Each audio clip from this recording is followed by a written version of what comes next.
Morning. I've never been to court, and recently I thought, bucket list thing, I went to, and I was amazed that I could walk off the street, and I walked into these courtrooms, and these were violent crimes being heard.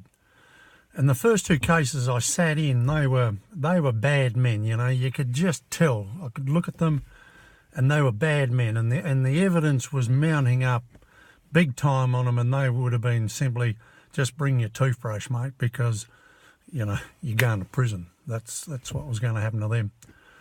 But the third one that I sat in on, this one really spooked me, and I'm battling to get it out of my head ever since.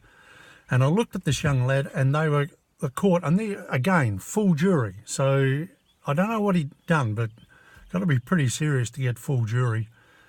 And I just looked at this lad, and he was well-groomed, a young bloke, to me, a lad. Young fella there, looked like somebody that my lad would knock around with. Just well-groomed. Maybe he was covered in tats underneath his suit, but, I know plenty of good lads that are covered in tats. And they read his rap sheet out, and he'd been in plenty of trouble, so he'd made his own choices. And then there was a break called, and you're all asked to stand, and the jury were let out through their room. And I got up and I walked out, and within an instant, this lad had walked from where they had him in his room. He was just in front of me, and it really shocked me. And he opened the door, and he actually held the door open for me.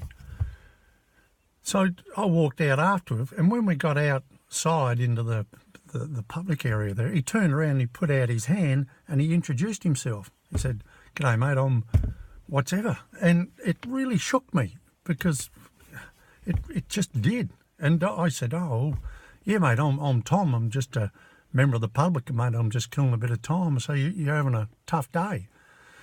And he sort of shook his head, and you could just see resolve in his eyes.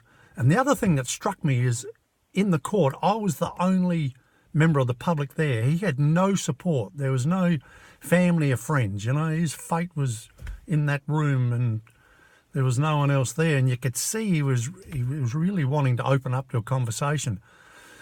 And before I could continue on, these two burly policemen walked out of the room and stood either side, and they just glared at me.